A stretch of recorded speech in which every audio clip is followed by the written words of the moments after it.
दिसंबर की सर्द रात थी। बाहर ठंडी हवा सूं सूं करके चल रही थी। घर के अंदर अंगीठी जल रही थी और सब लोग रात के 12 बजने का इंतजार कर रहे थे। बंटी और मिन्नी अपनी दादी की पुरानी बड़ी सी घड़ी के सामने बैठे थे। घड़ी का पेंडुलम हिल रहा था। Tick tock tick tock. घड़ी में 11:55 हो चुके थे। नया साल आने में बस 5 मिनट बाकी थे। बंटी ने कहा, दीदी, मुझे तो नींद आ रही है। यह 5 मिनट बीत ही नहीं रहे। मिन्नी ने घड़ी की तरफ देखा और अचानक हैरान रह गई। बंटी देखो, घड़ी की सुई तो अटक गई है। सचमुच सेकंड वाली सुई हिल ही नहीं रही थी। समय 11:55 पर रुक गया था। कमरे में एकदम सन्नाटा छा गया। न हवा की आवाज, न पेंडुलम की आवाज। ऐसा लग रहा था जैसे पूरी दुनिया रुक गई हो। अगर 12 नहीं बजेंगे तो नया साल कभी नहीं आएगा। तभी घड़ी के अंदर से एक अजीब सी आवाज आई। खड़खड़ खड़खड़। अचानक घड़ी का छोटा सा दरवाजा खुला और उसमें से एक सुनहरा उल्लू बाहर निकला। उसने चश्मा पहना हुआ था और उसके गले में एक छोटी सी घड़ी लटकी थी। उल्लू बोला, मुसीबत है, बहुत बड़ी मुसीबत है। समय का पहिया जाम हो गया है। बंटी और मिन्नी डरते हुए पीछे हटे। तुम कौन हो? उल्लू ने अपने पंख फड़फड़ाए। मैं टिकटॉक हूँ, समय का रखवाला। बच्चों, पुराना साल उदास होकर बैठ गया है, इसलिए समय आगे नहीं बढ़ रहा। अगर तुमने मदद नहीं की तो हम हमेशा के लिए इसी ठंडी रात में फंसे रह जाएंगे। क्या तुम मेरे साथ चलोगे? बंटी और मिन्नी ने एक दूसरे को देखा और जोश में बोले, हाँ, हम नया साल लाएंगे। टिकटॉक उल्लू ने अपनी जादुई छड़ी घुमाई और वे तीनों एक गोल गोल घूमते हुए भंवर में चले गए। जब उनकी आंखें खुलीं तो वे एक अजीब जगह पर थे। यह यादों का जंगल था। यहाँ पेड़ पौधे सामान्य नहीं थे। पेड़ों पर पत्तों की जगह कैलेंडर के पन्ने लटक रहे थे। जमीन पर घड़ियों के कांटे बिखरे पड़े थे और नदी में पानी की जगह रेत बह रही थी। बिल्कुल समय की रेत, सैंड ऑफ टाइम की तरह। टिकटॉक ने कहा, ध्यान से चलना। यहाँ वो सारी चीजें हैं जो तुमने इस साल की है। चलते चलते बंटी का पैर एक पत्थर से टकराया। पत्थर से आवाज आई। आउच, देखकर चलो बंटी। बंटी चौंक गया। उसने देखा वह पत्थर नहीं बल्कि एक पुरानी क्रिकेट बॉल थी जो उसने खो दी थी।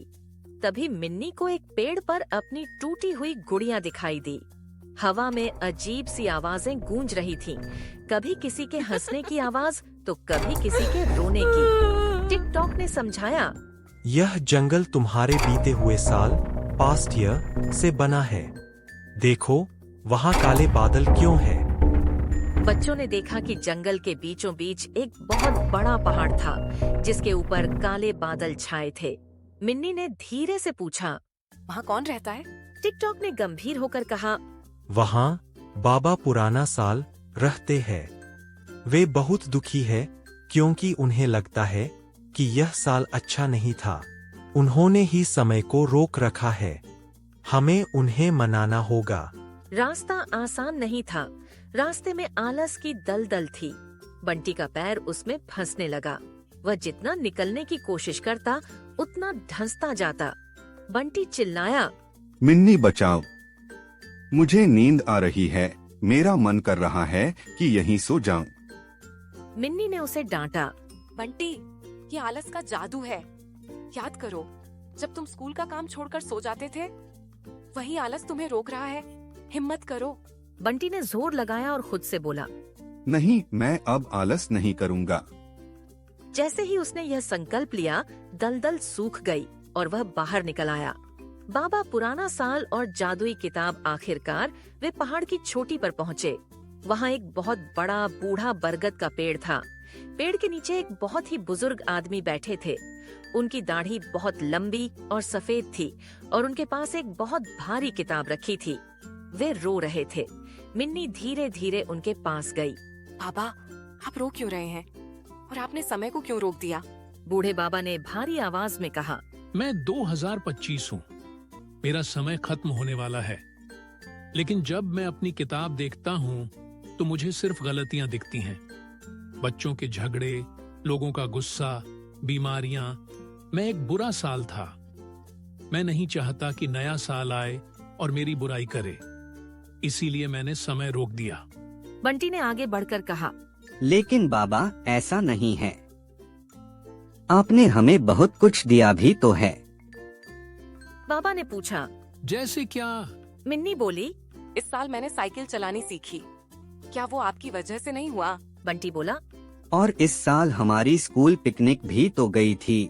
मैंने अपने दोस्त के साथ टिफिन शेयर किया था, हमें बहुत मजा आया था। बाबा की आंखों के आंसू सूख गए, उनके चेहरे पर मुस्कान आ गई। अरे, मैंने तो सिर्फ काले धब्बे देखे थे। तुम्हारी छोटी छोटी खुशियों वाली रोशनी तो मैं देख ही नहीं पाया। मिन्नी ने उनका हाथ पकड़ा और कहा, बाबा, कोई भी साल बुरा नहीं होता। उसमें कुछ दिन बुरे होते हैं, लेकिन उनसे हम सीखते हैं। अब आप आराम कीजिए, नया साल आने का इंतजार कर रहा है। बाबा पुराना साल धीरे धीरे खड़े हुए। वे अब बूढ़े और कमजोर नहीं लग रहे थे, बल्कि एक चमकते हुए तारे की तरह दिख रहे थे। उन्होंने अपनी छड़ी उठाई और बोले, तुम सही कहते हो बच्चों, जो बीत गया उससे सीखो, जो आ रहा है उसका स्वागत करो। उन्होंने अपनी छड़ी घुमाई और जोर से बोले, समय का पहिया चले, नया सवेरा मिले। अचानक तेज रोशनी हुई। फुशश! बंटी और मिन्नी ने अपनी आंखें कसकर बंद कर लीं। जब उन्होंने आंखें खोलीं, तो वे वापस अपने घर के लिविंग रूम में थे।